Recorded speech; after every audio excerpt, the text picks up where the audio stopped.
पूर्णा तालुक्यातील मोजे पिंपळा लोखंडे येथे गंगाखेडचे कार्यसम्राट आमदार डॉक्टर रत्नाकर गुट्टे यांच्या हस्ते विविध विकास कामांचे भूमिपूजन करण्यात आले.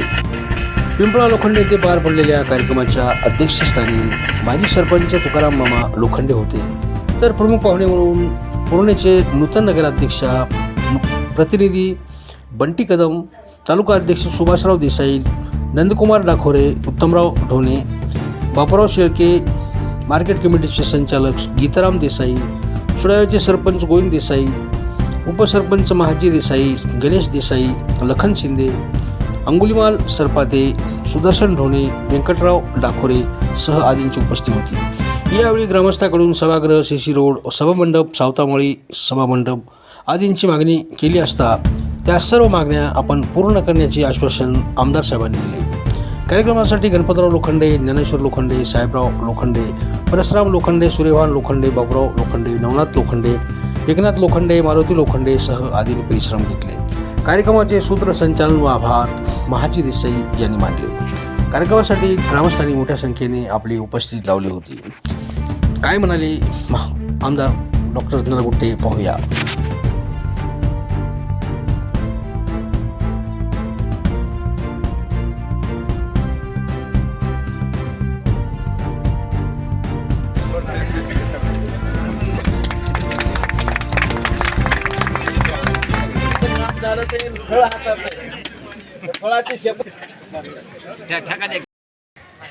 आणि तुमचंच गाव नाही, प्रत्येक गावात जातो मी, मला बोलवलं की जातो मी. आता मला वाटतंय माझीला बोललं असेल कुणीतरी व मागणी करा आणि सव्वा कोटीचा सभा मंडप, तर माझी एवढीच इच्छा असेल या गावचं सिस्टममुळे माझ्याकडे यावं आणि सिस्टममुळे आल्याच्या नंतर मी त्यांच्याशी चर्चा विनिमय करून त्याच्यातून निश्चित मार्ग काढला जाईल आणि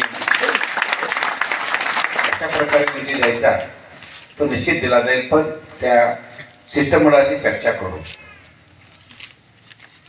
आणि आज 10 लक्ष आपण मला वाटते सभागृह अण्णाभाऊ साठेंचं आपण दिलेलं आहे, त्याचंही उद्घाटन झालं असं मी जाहीर करतो. कारण आता मला इथून कुठेतरी घेऊन जा ते परत आणखी त्रास होईल, त्याच्यामुळे मी इथूनच उद्घाटन झालं असं जाहीर करतो. जे जे आणखी कुठले उद्घाटन असेल किंवा जे ते सगळं झालं म्हणून असं मी जाहीर करतो.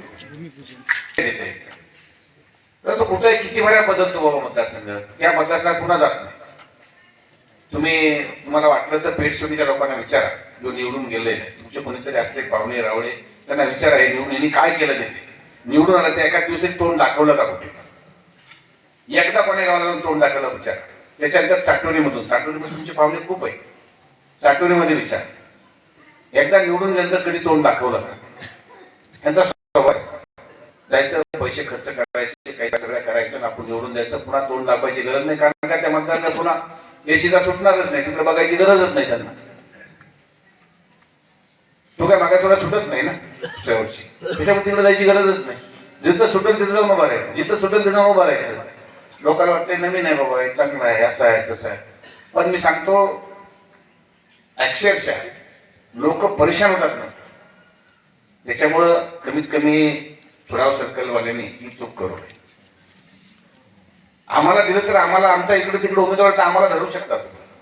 साहेब तुम्ही सांगितलं तुम्हाला निवडून दिले, तुमचा बरोबर वागत नाही, त्याचा काहीतरी बंदोबस्त करा. आम्ही बंदोबस्तही करू, पण बंदोबस्त असा करू की माझ्या आधी माझे इथे तालुका अध्यक्ष त्याचा बंदोबस्त करते, माझ्यापर्यंत येणार आहे नाही. आणि आम्ही दिलेला उमेदवार त्याची इकडे तिकडे करायची ताकद कधीच होणार नाही. आम्ही चांगला उमेदवार देऊ तुम्हाला, गरीब देऊ उमेदवार तुम्हाला, पण तो थोडासा आर्थिक कमी असेल, त्याला सांभाळून घ्यावा लागेल तुम्हाला. कारण गरीब माणूस सोबत कुठून का तुमच्यासाठी काम करेल रात्रंदिवस. तुम्ही बोलवलं की लगेच हजर झालं, तुमची काही अडचण आली लगेच. असा उमेदवार चांगला उमेदवार देणार आहे. कारण का सगळेच पैसेवाले निवडून जर दिले, काम करणाऱ्याला कोणाला तरी निवडून द्यावं लागेल ना कधीतरी. जो तुमच्या रात्रंदिवस तुमच्या कुठल्याही उपयोगाला येईल अशा माणसाला एखादा निवडून द्यावं लागेल ना.